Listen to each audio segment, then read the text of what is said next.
Hi, this is Saurabh. Welcome to our new video. इस video के अंदर हम बात करेंगे अंडर कंस्ट्रक्शन प्रोजेक्ट में रीसेल के बारे में। जो लोग खरीदना चाह रहे हैं ऐसे प्रोजेक्ट के अंदर जो अभी अंडर कंस्ट्रक्शन है, रीसेल के अंदर जो लोग बेचना चाह रहे हैं उनको एड्रेस करेंगे। क्या टैक्सेस इन्वॉल्व होते हैं, क्या प्रोसेस होता है, ट्रांसफ़र कैसे होता है, क्या उसके चार्जेस लगते हैं। एट द एंड हम कंक्लूजन भी बताएंगे आपको इस वीडियो में। So let's start the video. इस वीडियो का फर्स्ट टॉपिक में हम बात करेंगे बायर्स के बारे में। हम उनको एड्रेस करते हैं जो लोग खरीदना चाह रहे हैं अंडर कंस्ट्रक्शन प्रॉपर्टी में, रीसेल में कोई फ्लैट फॉर एग्जांपल।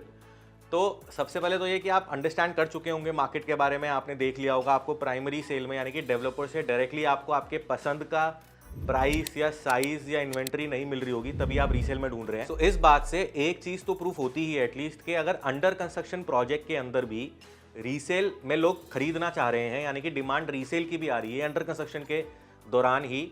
आप जानते हैं नोएडा और गुड़गांव के कौन से एरियाज़ में कौन से डेवलपर के प्रोजेक्ट्स के अंदर इन्वेंट्रीज नहीं है जहां लोग लेना चाह रहे हैं, तो लोग वहां पे रीसेल में खरीद रहे हैं। तो इससे एटलीस्ट एक चीज़ तो प्रूव होती है कि मार्केट में थोड़ा तेज़ी है। तो बायर्स को मैं दूसरी चीज़ ये एड्रेस करना चाहूँगा कि आपने प्रोजेक्ट आइडेंटिफाई कर लिया एक बार कि आपको इस प्रोजेक्ट के अंदर लेना है। फॉर एग्जांपल आईवी काउंटी में लेना है, सेक्टर 150 नोएडा में लेना है, या M3M का सॉल्टीट्यूड में लेना है गुड़गांव में। आपने एट द एंड जब प्रोजेक्ट आइडेंटिफाई कर लिया कि आपको इसी प्रोजेक्ट के अंदर रीसेल में यूनिट चाहिए, तो आप उसके बाद मल्टीपल चैनल पार्टनर से बात करें। मैं आपको इसका लॉजिक अंडरस्टैंड कराता हूं। अगर आप हमसे कोई प्रोजेक्ट के बारे में पूछते हैं कि आपको यहाँ पे रीसेल में इन्वेंट्री चाहिए, तो हम आपको, अगर उस प्रोजेक्ट के अंदर 500 फ्लैट थे, हमने उसमें से 20 फ्लैट, 25 फ्लैट, 50 फ्लैट शायद बेचे होंगे, तो हमारी पहली प्रायोरिटी क्या होगी? हम आपको इन्वेंट्रीज कौन सी बता पाएंगे जो हमने ही बेची हैं और उनमें से जिन्होंने खरीदी हुई है उन्होंने हमें बताया हुआ है कि उनको रीसेल करनी है अपना इन्वेंट्री, तभी हम आपको वही यूनिट बता पाएंगे ना। तो आप मल्टीपल लोगों से अगर बात करेंगे, क्योंकि सारे इन्वेंट्री तो हमने नहीं बेची होंगी, और भी दूसरे भी चैनल पार्टनर्स हैं, दूसरी भी कंपनीज हैं, उन्होंने भी बेची होंगी। तो अगर आपने आइडेंटिफाई कर लिया प्रोजेक्ट कि आपको किस प्रोजेक्ट के अंदर रीसेल में खरीदना है, तो आप मल्टीपल लोगों से बात करें। सबके पास अलग अलग इन्वेंट्रीज होंगी जिन लोगों को उन्होंने बेचा होगा। नेक्स्ट मैं इन बायर्स को ये बोलूँगा कि आप थोड़ा सा पेशेंट रहें। आपने ऑब्वियसली, अगर आप रीसेल किसी प्रोजेक्ट के अंदर देख रहे होंगे, तो आपने काफ़ी टाइम से आप प्रोजेक्ट को, लोकेशन को आइडेंटिफाई कर चुके होंगे, आपको फ्रेश में नहीं मिल रहा होगा। आप रीसेल के अंदर जब आपने डिसाइड किया होगा, तो आप थोड़ा उसके बाद डिसाइड करने के बाद आप फिर थोड़ा पेशेंट हो जाएं। ऐसा नहीं, क्योंकि वो डेवलपर नहीं है ना, आप डेवलपर से नहीं खरीद रहे। डेवलपर की प्राइसिंग और इन्वेंट्री थोड़ी डायनेमिक होती है कि आज कुछ प्राइस है, आप 15 दिन बाद लेने जाएंगे तो कुछ और प्राइस हो जाएगा। रीसेल के अंदर आप टाइम बाय थोड़ा कर सकते हैं, 15 दिन, 1 महीना, 1.5 महीना भी आप आइडेंटिफाई करने के बाद मल्टीपल लोगों से बात करें, करेक्ट इन्वेंट्री चूज करें। और आपको मैं ये जरूर बोलूंगा, लेकिन अगर आपको आपकी चॉइस की चीज मिल जाए तो आप इमीडिएट डिसीजन ले लें। लेकिन रीसेल के अंदर आपको ब्रीदिंग टाइम मिल जाता है, आपको इमीडिएट डिसीजन लेने की आज सच कोई जल्दी नहीं होती है। अब नेक्स्ट स्टेप ये कि आपने आइडेंटिफाई कर लिया कि आपको कौन सा यूनिट खरीदना है रीसेल के अंदर। अब आपको क्या करना चाहिए? तो आपको सबसे पहले तो उसका बिल्डर बायर एग्रीमेंट देखना चाहिए। आप जिस भी प्रॉपर्टी एजेंट के थ्रू या जिस भी चैनल पार्टनर के थ्रू आपको वो इन्वेंट्री मिली है, वो आपको उसको प्रोवाइड कर देंगे। उस कस्टमर का, उस सेलर का बिल्डर बायर एग्रीमेंट या तो वो उनके पास होगा, या वो अगर उन्होंने लोन लिया होगा तो वो बैंक के पास होगा। तो आप सबसे पहले तो बिल्डर बायर एग्रीमेंट के कुछ पेजेस चेक कीजिए कि जो साइज़ है, जो फ्लोर है, वो जो एप्लीकेंट है, वो सारी डिटेल्स करेक्ट है, जो रीसेलर है उसका एड्रेस सही है कि नहीं है। सब चीज़ें आप पहले अपने लेवल पे बिल्डर बायर एग्रीमेंट के कुछ मेन पेजेस आप देख के स्टडी कर लीजिए। उसके बाद एक डॉक्यूमेंट आप जरूर मांगे डील करने से पहले, वो है statement of account of that particular unit. मतलब जो सेलर है, जिस भी प्रोजेक्ट के अंदर उन्होंने इन्वेंट्री ले रखी है, वो उस डेवलपर के CRM में बात करके एक SOA निकलवा के आपको दे सकता है, आपसे शेयर कर सकता है। SOA का मतलब स्टेटमेंट ऑफ अकाउंट्स है कि वो टोटल प्रॉपर्टी में इतना पैसा जाना है, इतना उनका पेड है। उसमें ना एक दूसरी चीज़ भी है कि उसमें इंटरेस्ट भी दिख जाता है कि अगर उन्होंने कोई इंटरेस्ट पे करना होगा जो अभी डेवलपर को नहीं पे किया होगा, जो उन्होंने लेट पेमेंट्स करी होंगी। सो स्टेटमेंट ऑफ अकाउंट के अंदर मेजरली सारी डिटेल्स आ जाती हैं पेमेंट को लेके, तो आप उसको ज़रूर देखें।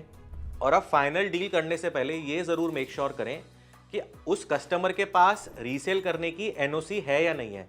वो तो आप फिजिकली, या तो आपको वो रीसेलर प्रोवाइड कर देंगे एक NOC डेवलपर की तरफ से कि उनको कोई प्रॉब्लम नहीं है डेवलपर को कि वो कस्टमर अपना फ्लैट रीसेल कर रहे हैं। अगर कोई प्रॉब्लम नहीं होगी, बिल्डर के नॉर्म सारे होंगे, अगर उनका कोई पेनल्टी या इंटरेस्ट या कोई ड्यू पेमेंट नहीं होगा तो NOC दे देंगे। लेकिन कुछ डेवलपर्स ऐसे भी हैं जो इनिशियल स्टेज में वो NOC प्रोवाइड नहीं करते, लेकिन वो वर्बल लेवल पे बता देते हैं। तो आप फिजिकली भी जाके डेवलपर के ऑफिस में मीटिंग कर सकते हैं और वहाँ पे आप अंडरस्टैंडिंग ये ले सकते हैं कि वो रीसेल करना उस यूनिट का अलाउड है भी या नहीं। अब जब आपने यूनिट आइडेंटिफाई कर ली, अब जब आप उसको फाइनल कर रहे हैं, टोकन अमाउंट दे रहे हैं, तो उससे पहले आप जो डील करें ओवरऑल, उसके 2 ही तरीके रखें प्राइसिंग को लेके। ऑब्वियसली कोई ना कोई मीडिएट कर रहा होगा तो वो आपको अपग्रेड भी कर देगा, आपको नॉलेज दे देगा उस चीज़ के बारे में, लेकिन आपको थोड़ा सा पहले से प्रिपेयर कर रहे हैं हम कि या तो आप ऑल इंक्लूसिव डील करें मैं भी आपको एग्जाम्पल से बताऊंगा, या फिर आप डिपॉजिट प्लस प्रीमियम की डील करें, ये भी मैं आपको एग्जाम्पल से बताता हूँ। सो पहला एग्जाम्पल मैं आपको देता हूँ। फॉर एग्जाम्पल गोदरेज का कोई प्रोजेक्ट है पाम रिट्रीट सेक्टर 150 में, उसमें सेलर ने 2 करोड़ का खरीदा था। अब वो 2 करोड़ का ऑल इंक्लूसिव था। आपको पता है कि कॉस्टिंग के अंदर मल्टीपल 3-4 लेयर्स होती हैं, जैसे एक बेसिक सेलिंग प्राइस होता है, एक अदर चार्जेस होते हैं, इसमें पार्किंग, क्लब मेंबरशिप या अलग अलग मीटर चार्जेस, पावर बैकअप, अलग अलग डेवलपर के अलग अलग तरीके हैं कॉस्टिंग को डिफाइन करने के। तीसरा एक फैक्टर होता है जीएसटी का। चौथा एक फैक्टर होता है पोजेशन चार्जेस का। पोजेशन के अंदर 1 साल का एडवांस मेंटेनेंस, कोई नोएडा अथॉरिटी को लीज रेंट जाना है या आईएफएमएस जाना है, तो अलग अलग डेवलपर्स के अलग अलग तरीके हैं। तो गोदरेज का और टाटा का, आप जैसे मैं एग्जांपल आपको बता रहा हूँ कि वो सेल जब करते हैं प्रॉपर्टी प्राइमरी सेल के अंदर, तो वो ऑल इंक्लूसिव डील के अंदर ही करते हैं। तो जैसे मैंने आपको एग्जांपल बताया कि 2 करोड़ में उन्होंने खरीदी थी सेलर ने, आप खरीद रहे हैं 2.5 करोड़ की, तो उन्होंने 2 करोड़ की ऑल इंक्लूसिव खरीदी थी। आपकी डील उनसे 2.5 करोड़ की ऑल इंक्लूसिव हुई है। अब उस 2 करोड़ का फॉर एग्जांपल 1.5 करोड़ कस्टमर ने पे कर रखा है। 50 लाख रुपए है अभी जो डेवलपर का बकाया है, जो उनको इन फ्यूचर देना है, कुछ पोजेशन पे देना है, कुछ नेक्स्ट कंस्ट्रक्शन माइलस्टोन पे देना है। और आप जो प्रॉपर्टी 2.5 करोड़ की खरीद रहे हो, तो आप 1.5 करोड़ प्लस प्रीमियम, यानी कि 50 लाख रुपए का प्रीमियम जो उनका डिपॉजिट है, प्लस प्रीमियम आप सेलर को देंगे, और 50 लाख रुपए जो डेवलपर का बकाया है वो आप डायरेक्टली डेवलपर को देंगे एज पर दी कंस्ट्रक्शन माइलस्टोन्स। अब हम इस वीडियो के सेकंड टॉपिक के बारे में बात करते हैं, जहां पे हम सेलर्स को एड्रेस करेंगे। सेलर्स ऑब्वियसली वो जो अंडर कंस्ट्रक्शन प्रॉपर्टी अपनी सेल कर रहे हैं। तो सबसे पहली चीज़ तो मैं उनको क्लियर कट ये बोलूँगा कि अगर आपके पास पूरा बरतने की कैपेसिटी ना हो तो आप एंटर ही ना करें। सिंपल इसका मतलब ये कि आपने 2 करोड़ की प्रॉपर्टी खरीदी। बहुत लोग हैं जो प्री लॉन्च में या इनिशियल स्टेज में प्रॉपर्टी खरीदते हैं और उसको 1 साल बाद, 2 साल बाद, 3 साल बाद, मेजरली पोजेशन से कुछ 6-8 महीने पहले रीसेल कर देते हैं। लेकिन अगर आपको कंटिन्यू भी करना पड़े तो आप उसको डिस्ट्रेस सेल में ना डालें। मतलब कि आपने 2 करोड़ की प्रॉपर्टी खरीदी, आज आप उसको 3 करोड़ का बेच रहे हैं, तो आप उसको डिस्ट्रेस के चलते आप 2.25 करोड़, 2.5 करोड़ में बेचने को तैयार है, क्योंकि आपके पास अगली पेमेंट करने के लिए पैसे ही नहीं है। तो आप इस स्टेज में तो एटलीस्ट एंटर ना करें। आप ये अंडरस्टैंड करें कि आपके पास डेवलपर से भी शायद बेटर इन्वेंट्री हो। आज जो डेवलपर के पास इन्वेंट्री है वो एक एक्स प्राइस में बेच रहा है, आप उससे काफ़ी कम में प्राइस में बेचने को तैयार हैं, बट क्योंकि आपको राइट प्राइस ही नहीं पता अपनी इन्वेंट्री का। बट आप अंडरस्टैंड करें कि ये भी तो हो सकता है कि आपकी इन्वेंट्री बेटर हो। जो कस्टमर के पास 2 ऑप्शन है कि वो डेवलपर से फ्रेश इन्वेंट्री ले या रीसेल में ले, तो आप रीसेल की वैल्यू ये भी तो समझें कि आपकी इन्वेंट्री भी बेटर हो सकती है, आपका फेज भी पहले का हो सकता है कि आपको पोजीशन जल्दी मिल रहा होगा जो आप खरीदेगा। तो अगर इसमें इनफैक्ट आप भी मुझे बताएं कमेंट्स, इस वीडियो के कमेंट्स में आप डालें कि अगर आप कोई ऐसा प्रोजेक्ट जानते हैं नोएडा में या गुड़गांव में। मैं तो जानता हूँ इस तरह के प्रोजेक्ट जहाँ पे रीसेल बिल्डर के प्राइस से भी ज़्यादा हो रही है इनफैक्ट। या फिर दूसरा एग्जाम्पल ऐसा कि बिल्डर ने जिस प्राइस में लास्ट बेचा था, यूजुअली उससे 10%, 15% तक मैक्सिमम नीचे रीसेल होनी चाहिए। लोग 25%, 20% तक भी नीचे रीसेल कर रहे होते हैं। लेकिन ऐसे भी कुछ ऑप्शंस हैं जहाँ पे डेवलपर के लास्ट प्राइस से महंगे प्राइस में रीसेल हो रही है। तो अगर आप ऐसा कोई प्रोजेक्ट जानते हैं तो आप इस वीडियो के कमेंट्स में ज़रूर बताएं। मैं आपको सेलर्स की एक यूनिक प्रॉब्लम भी बताता हूँ इस पॉइंट में। ऑल्दो हम एक डिटेल में वीडियो बनाएंगे इस टॉपिक के ऊपर, क्योंकि ये बहुत बड़ा टॉपिक है, जिसमें हम ये बताएंगे कि कौन से कैटेगरी के बिल्डर्स ऐसे हैं जिन लोगों को प्री लॉन्च पे खरीदना है और पोजेशन से पहले बेचना है, यानी कि प्रॉपर्टी को होल्ड नहीं करना, ना रहना है ना किराए पे देना है। तो वो कौन से सेट ऑफ डेवलपर्स हैं जो उसमें ज़्यादा एप्रिसिएशन दे पाते हैं। जैसे मैं आपको एग्जांपल से बताता हूँ, कोई ऐसा प्रोजेक्ट आया जैसे डीएलएफ हार्बर आया, 1100 फ्लैट थे, सारी सेल हो गए। गोदरेज ट्रॉपिकल आइल आया सेक्टर 146 नोएडा में, जितने फ्लैट थे सारी सेल हो गए। तो अब वहाँ पे रेट कौन सेट करेगा? अब आपका वहाँ पे फ्लैट है, अब आपको कैसे पता कि उसका राइट प्राइस क्या होना चाहिए? तो इसके बारे में हम एक डिटेल में वीडियो बनाएंगे। दूसरा तो ऑब्वियसली एक तरीका ये होता ही है कि डेवलपर 6,000 रुपये फुट में 200 फ्लैट बेचता है, फिर अगले 200 फ्लैट 8,000 में बेचता है, अगले 200 फ्लैट 10,000 में बेचता है। तो रेट डेवलपर ही सेट कर रहा होता है, जहाँ पे वो फेजेस वाइज फ्लैट्स को ओपन कर रहा होता है। लेकिन हम बात कर रहे हैं उन प्रोजेक्ट्स की जहाँ पे सारे ही फ्लैट सेल हो गए। अगला टॉपिक जो हम सेलर्स को बताएंगे वो है कैपिटल गेन्स टैक्स के बारे में। अब लेकिन डिटेल में नहीं बता सकते इस वीडियो में, क्योंकि वो अपने आप में बहुत बड़ा टॉपिक है। एनआरआईज का अलग ट्रीटमेंट है, शॉर्ट टर्म कैपिटल गेन्स 2 साल से अंदर अंदर अगर आपने खरीद और बेच कर ली उसका अलग ट्रीटमेंट है, लॉन्ग टर्म कैपिटल गेन्स का अलग ट्रीटमेंट है। लेकिन अगर आप सेलर हैं अंडर कंस्ट्रक्शन प्रॉपर्टी के अंदर तो आप कैपिटल गेन्स टैक्स को कंसीडर करें।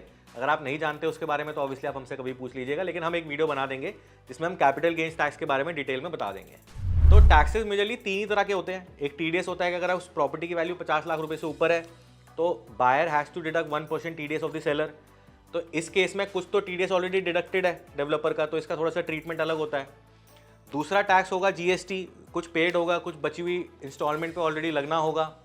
और तीसरा होता है ऑब्वियसली कैपिटल गेन्स टैक्स, जो सेलर को देखना पड़ेगा कि उसका लॉन्ग टर्म है या शॉर्ट टर्म है, उसका क्या ट्रीटमेंट है, उसको री इन्वेस्ट करना है या कितना कर सकता है। तो उसके बारे में हम डिटेल में एक टैक्सेस को लेकर अलग से बनाएंगे।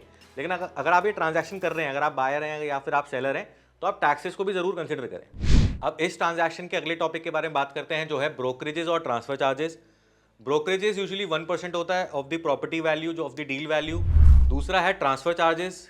कहीं पे किसी डेवलपर के किसी प्रोजेक्ट में यूजुअली फर्स्ट ट्रांसफर फ्री होता है, कई डेवलपर्स के साथ कई प्रोजेक्ट्स के अंदर फर्स्ट ट्रांसफर फ्री नहीं होता, वो चार्जेबल होता है। और कहीं पे ट्रांसफर डेवलपर अलाउ कर देता है 20% देने के बाद ही। जैसे गोदरेज और टाटा है कि आप फर्स्ट बायर थे, अब आप सेलर हैं उस प्रॉपर्टी के, आपने प्रॉपर्टी का 20% 30% एक थ्रेशोल्ड वैल्यू, एक थ्रेशोल्ड अमाउंट आपने पे कर दिया, उसके बाद यू कैन सेल इट। और कई डेवलपर्स ऐसे हैं जो रीसेल को कंट्रोल करते हैं। जो डेवलपर्स ऐसे हैं जो रीसेल को कंट्रोल करते हैं, जैसे काउंटी ग्रुप है, एस है, M3M है, ATS है, बहुत सारे ऐसे डेवलपर्स हैं जो जब वो बताएंगे कि रीसेल कब अलाउ करेंगे, ऑल्दो एग्रीमेंट में मेंशन होता है कि कितनी पेमेंट के बाद या कितनी ड्यूरेशन के बाद आप रीसेल कर सकते हैं, बट वो खुद कंट्रोल करते हैं सो दैट कि उनका एक प्राइस सेट रहे। अब ये एक डिबेट का टॉपिक है। जो डेवलपर्स खुद अलाउ नहीं करते या खुद कंट्रोल करते हैं कि अंडर कंस्ट्रक्शन के दौरान कब वो रीसेल अलाउ करेंगे, तो हमने यूजुअली ऐसा देखा है कि इस तरह के प्रोजेक्ट्स के अंदर ज़्यादा अप्रिसिएशन मिलता है इनफैक्ट, क्योंकि वो प्राइस कंट्रोल अपनी फ्रेश इन्वेंट्री के हिसाब से करते हैं। जितना प्राइस वो अपने यूनिट्स का इंक्रीज करते रहते हैं, उतना ऑब्वियसली आपको भी अप्रिसिएशन मिल जाता है, तो आपको रीसेल में बेटर वैल्यू मिल जाती है। अब जिन प्रोजेक्ट्स के अंदर, जिन प्रॉपर्टीज़ के अंदर ट्रांसफ़र चार्जेस चार्जेबल हैं, जहाँ पे फर्स्ट ट्रांसफ़र भी फ्री नहीं था, तो वहाँ पे वो डील टू डील की बात है कि दोनों बायर और सेलर उसको शेयर कर लें। वैसे यूजुअली हम ये बोलते हैं कि आप सेलर अगर हैं तो आप ट्रांसफ़र चार्जेस को इंक्लूड करके ही वो डील को बनाएं। एट द एंड देखो, जाना तो वो बायर की जेब से ही है। अगर किसी को प्रॉपर्टी 10,000 रुपये फुट में बेचनी है और वहाँ पे 200 रुपये का ट्रांसफ़र चार्जेस है, तो जो सेलर होगा वो 10,200 की बेचेगा। तो एट द एंड जाना तो बायर की जेब से, लेकिन वो डील टू डील भी वेरी कर सकता है। और कुछ केसेस ऐसे भी हैं जहाँ पे बिल्डर बायर एग्रीमेंट के अंदर ये मेंशन्ड है कि आप 40% पे करने के बाद, इस कंस्ट्रक्शन माइलस्टोन के बाद या इतने ड्यूरेशन के बाद आप प्रॉपर्टी को रीसेल कर सकते हैं। लेकिन जब आप उस प्रॉपर्टी को रीसेल कर रहे होते हैं तो डेवलपर आपको एनओसी नहीं दे रहा होता। मैं सेलर्स को एड्रेस कर रहा हूँ, तो आप थोड़ा एडमेंट रहें, थोड़ा आप 2-3 बार बोलेंगे। इसमें ना चैनल पार्टनर का बहुत बड़ा रोल होता है, जिसके थ्रू आपने प्रॉपर्टी खरीदी होती है ना, तो उन लोगों के बड़े रिलेशन होते हैं। वो कोई काम नहीं भी हो रहा होता, वो ऑटोमेटिकली करा लेते हैं। तो लेकिन अगर आपके साथ ऐसा केस नहीं भी है, आपके चैनल पार्टनर से आप कनेक्टेड अब नहीं है, या फिर आपने किसी ऐसे प्रॉपर्टी डायरेक्ट खरीदी, कुछ भी एग्जाम्पल था, तो आप उस केस में थोड़ा एडमेंट रहें। अगर आप कोशिश बार बार बोलते रहेंगे डेवलपर को, तो आपको अलाउ कर देगा एट द एंड। लीगली जो बिल्डर बायर एग्रीमेंट में टर्म्स लिखी हुई हैं उसको वो मना नहीं कर सकता बाद में। तो आप ऐसे केस में अगर आपको रीसेल करनी है और आपको डेवलपर अलाउ नहीं कर रहा, तो थोड़ा आप पुश करेंगे, वो हो जाता है। लेकिन इस ट्रांसफर चार्जेस के टॉपिक से रिलेटेड मैं एक या तो डेवलपर का नाम मैं ले देता हूँ, ATS जो है, मैं उसको बोलूँगा कि यार अलग ही बदतमीजी बोलूँगा मैं, कि कुछ प्रोजेक्ट्स के अंदर वो 750 रुपये 1000 रुपये फुट, जहाँ पे रीसेल का प्राइस 9,000 10,000 रुपये फुट है, वहाँ पे ट्रांसफर चार्जेस वो 1000 रुपये फुट मांग रहे हैं। तो ये कहाँ का तरीका है? और जिस भी सिचुएशन में अगर आपको ऐसा लगा करे ना कि डेवलपर ने जो चीज़ लिख के दी थी वो उसको फॉलो नहीं कर रहा है, या कुछ मनमानी कर रहा है जो नहीं होनी चाहिए थी, आप आदत बनाएं अपनी ऐसी कि आप डेवलपर को बहुत बड़ा मत माने। वो भी आपकी तरह एक नॉर्मल कंपनी है, बस थोड़ा सा कंपैरेटिवली थोड़ा एक बड़ा सेटअप है। आप लीगली एक्शन लिया करें, आप केसेस किया करें। आप सुब्रमण्यम स्वामी से देखें, जो BJP के हैं, उनसे लोग डरते हैं, हर जगह कुछ भी प्रॉब्लम होती है केस कर देते हैं। तो आप भी थोड़ा सा एक्टिव रहें, थोड़ा स्ट्रांग रहें इन टर्म्स में। आपको दबने की कोई ज़रूरत नहीं है, आपने पैसे दिए हैं, आपने प्रॉपर्टी खरीदी है, तो आपको कोई दबने की ज़रूरत नहीं है। अब हम इस वीडियो के अगले टॉपिक पे चलते हैं, जो है कि ये प्रोसेस कैसे काम करता है। देखो, एट द एंड तो पहले सबसे पहले मैं आपको ये बोलूँगा कि ये अंडर कंस्ट्रक्शन में रीसेल में प्रॉपर्टी खरीदना और बेचना, ये एक ट्रस्ट का गेम है। पहले तो आप सिंपली ये अंडरस्टैंड करें। इसमें हमने बहुत तरह के फ्रॉड्स भी देखे हैं, क्योंकि प्रॉपर्टी अभी पोजेशन तो नहीं हुआ है, अभी रजिस्ट्री नहीं हुई है फॉर एग्जाम्पल, तो इसमें एट द एंड ट्रस्ट का थोड़ा तो फैक्टर रहेगा ही रहेगा। लेकिन फिर भी जो ट्रेडिशनल प्रोसेस है वो मैं आपको थोड़ा सा बता देता हूँ कि आपने जब आइडेंटिफाई कर लिया कि आपको ये प्रॉपर्टी लेनी है, आपने एक डील कर ली कि वो 1 करोड़ की उन्होंने खरीदी हुई है, आप 1.5 करोड़ की उसको खरीद रहे हैं, इतना डिपॉजिट है उनका सेलर का, आपको वो डिपॉजिट प्लस प्रीमियम सेलर के अकाउंट में देना है, बाकी बैलेंस आपको डेवलपर के अकाउंट में देना है, प्लस पोजेशन चार्जेस, जो भी आपने डील कर ली, एक टोकन अमाउंट दे दिया, एक एग्रीमेंट टू सेल कर लिया। उस एग्रीमेंट टू सेल को आपको थोड़ा और श्योर होना है तो आप उसको कोर्ट में रजिस्टर भी करा सकते हैं। और उस ATS के अंदर आपने सारी टर्म्स एंड कंडीशंस लिख ली, including time frame as well, कि आपको कितने टाइम के अंदर वो पेमेंट करनी है या लेनी है, देनी है, जो भी है, आपने सारी टर्म्स एंड कंडीशंस आपस में म्यूचुअली डिसाइड करके एक फ्रेम कर लिया। और उस एग्रीमेंट को आप चाहें, अगर आपको डाउट लग रहा है या आपका चैनल पार्टनर जो मीडिएटर है वो आपको इतना स्ट्रॉन्ग नहीं लग रहा, तो आप उसको कोर्ट में जाके रजिस्टर भी करा सकते हैं, कुछ फीस ज़रूर लगती है उसकी। और अगर उस प्रॉपर्टी पे लोन है ऑलरेडी, जो सेलर है उसने ऑलरेडी लोन लिया हुआ है, और बायर को भी लोन लेना है, तो लोन इंटरनली ट्रांसफ़र हो जाता है, सेम बैंक अगर होता है तो। अगर आपको लोन नहीं लेना और लोन ऑलरेडी उस प्रॉपर्टी पे है, तो आप सेलर के अकाउंट में पैसा देते हैं, थर्ड पार्टी अलाउ नहीं करता बैंक यूजुअली, तो आप सेलर के अकाउंट में देते हैं, वो लोन को क्लोज करते हैं। तो अब इन चीज़ों के अंदर ना आप देखो, आप बैंक का लोन क्लोज कर देंगे, 10 दिन बाद आते हैं डॉक्यूमेंट्स, तो थोड़ा तो ट्रस्ट का फैक्टर रहेगा, लेकिन उसको आप डॉक्यूमेंट से थोड़ा लीगली चीज़ों को ऐड करके उनको थोड़ा कंट्रोल कर सकते हो, थोड़ा सा और बेटर कर सकते हो लीगली। और जैसा मैंने वीडियो में पहले भी बोला कि टीडीएस का जो ट्रीटमेंट है वो आप हमें बताएं, हम एक अलग वीडियो ज़रूर बनाएंगे इसके बारे में, लेकिन टीडीएस के ट्रीटमेंट के बारे में आप हमें कमेंट सेक्शन में बताएं। एनआरआई अगर सेलर है तो उसके टीडीएस के बारे में आप थोड़ा सा कमेंट सेक्शन में बताएं। कैपिटल गेन्स टैक्स के बारे में आप थोड़ा बहुत अगर जानते हैं तो आप कमेंट सेक्शन में ज़रूर बताएं। और हर स्टेट के थोड़े बहुत प्रोसेसेस तो डिफरेंट हैं भी, जैसे नोएडा का मैं एग्जांपल दूं तो वहाँ पे जो बिल्डर बायर एग्रीमेंट ऑलरेडी बना हुआ है सेलर के साथ और डेवलपर के साथ, उसमें ही आपका नाम एंडोर्स हो जाता है, आपका नाम ऐड हो जाता है एक तरीके से। हरियाणा में थोड़ा रूल चेंज हो जाता है गुड़गांव में, क्योंकि वहाँ पे बीएबीए कोर्ट में रजिस्टर होता है। महाराष्ट्र का थोड़ा और अलग हो जाता है, तो हर स्टेट वाइज भी थोड़ा बहुत डिफरेंट है। मोटा मोटा कैलकुलेशन, मोटा मोटा प्रोसेस यही है। अब हम इस वीडियो के लास्ट टॉपिक के बारे में बात करते हैं, वो है कंक्लूजन, कि हम किस तरीके से इस ट्रांजैक्शन को कंक्लूड करें। तो सबसे पहली चीज़ तो ये कि choose your channel partner right. जब आप फर्स्ट टाइम प्रॉपर्टी खरीद रहे हैं, यानी कि जब सेलर खुद प्रॉपर्टी खरीद रहा था, तो आप ये मेक श्योर करें कि आप उसी चैनल पार्टनर के थ्रू उस बिल्डर के अंदर प्रॉपर्टी खरीदें जिसकी वहाँ पे थोड़ी बहुत चलती हो, क्योंकि बहुत चीज़ें ऐसी होती हैं जहाँ पे आपको जूते घिसने की जरूरत नहीं पड़ती। इन शॉर्ट, जैसे जो चैनल पार्टनर जिस डेवलपर का ज़्यादा काम कर रहे होते हैं, और इसका पहली बात तो इस टॉपिक का, इस पॉइंट का ये मतलब नहीं है कि आप हमसे ही प्रॉपर्टी खरीदें, मैं ये बिल्कुल नहीं बोल रहा, आपकी मर्जी है, आप कहीं से भी प्रॉपर्टी खरीदें। लेकिन मेरा कहने का मकसद ये है कि जैसे फॉर एग्जांपल आपने कोई प्रॉपर्टी में बुकिंग अमाउंट दिया, अब आपको रिफंड कराना है, आपको पता है आप डेवलपर के जूते घिसते रह जाओगे, आपको रिफंड नहीं करेगा आसानी से। लेकिन अगर आपने जिस चैनल पार्टनर से खरीदा है वो उसके हाथ में होता है ये चीज़ें, क्योंकि उनकी अंडरस्टैंडिंग होती है, उनकी दोस्ती हो जाती है, इतना काम कर रहे होते हैं ऑलरेडी। प्लस अगर आपने कोई इंस्टॉलमेंट अपनी डिले कर दी उस पर पोजेशन लेते टाइम पे, या जब एनओसी ले रहे हो आप, जब आप सेल कर रहे हो प्रॉपर्टी को, तो आप एनओसी लोगे ना डेवलपर से कि आपका कोई ड्यूज नहीं बचा, उसमें कोई इंटरेस्ट लग गया, वो भी चैनल पार्टनर के हाथ में होता है कई बार, कि वो भी उसको वेव ऑफ करा देते हैं। रीसेल के टाइम पे आपकी सपोर्ट कर देते हैं, ट्रांसफर की सारी जो कहानी मैं आपको बता रहा हूँ उसमें थोड़ा सपोर्ट कर देते हैं। तो आप choose your channel partner right, ये तो एक मेरा पहला पॉइंट है कंक्लूजन का। आप ज्ञान सबसे लो, बहुत फ्री ज्ञान है यूट्यूब पे अवेलेबल, आप ज्ञान सबसे लो। एट द एंड जब आप ट्रांजैक्शन करो, देखो करोड़ों की प्रॉपर्टी है, लेकिन जब आप ट्रांजैक्शन करो ना, तो उस चैनल पार्टनर के थ्रू करो जिसकी थोड़ी उस डेवलपमेंट थोड़ी ज़्यादा चलती हो, क्योंकि 1-2% के फर्क से भी करोड़ों की प्रॉपर्टी में लाखों का फर्क पड़ जाता है ना। और बाकी मैंने आपको बताया ही कि जो काम नहीं हो पा रहे होते वो उनके हाथ में होता है, हम लोगों के हाथ में होता है, वो करा लेते हैं कई बार। अब जैसा मैंने वीडियो में पहले भी बोला कि अंडर कंस्ट्रक्शन के दौरान रीसेल का जो ये ट्रांजैक्शन है, जो इसका ओवरऑल प्रोसेस है, वो है तो देखो ट्रस्ट का ही। और दूसरा मैं इसमें ये भी ऐड करूंगा कि जो कैपिटल गेन्स टैक्स बचाते हैं लोग, 2 साल से पहले पहले बेच रहे हैं, उनको पता है कि उनका as per income tax slab पूरा कैपिटल गेन्स टैक्स देना ही देना है, उनको री इन्वेस्ट करके भी नहीं बचता। या इनफैक्ट बाद के टाइम भी जो long term capital gains tax में जिनको नई प्रॉपर्टी नहीं लेनी, तो वो फिर क्या है, कच्चा पक्का कुछ दूसरी तरह की अमाउंट की बात कर लेते हैं, तो वो भी इसमें ना कहीं रीसेल के अंदर ये प्रॉब्लम है। तो थोड़ा सा तो ट्रस्ट फैक्टर इसमें रहेगा ही रहेगा।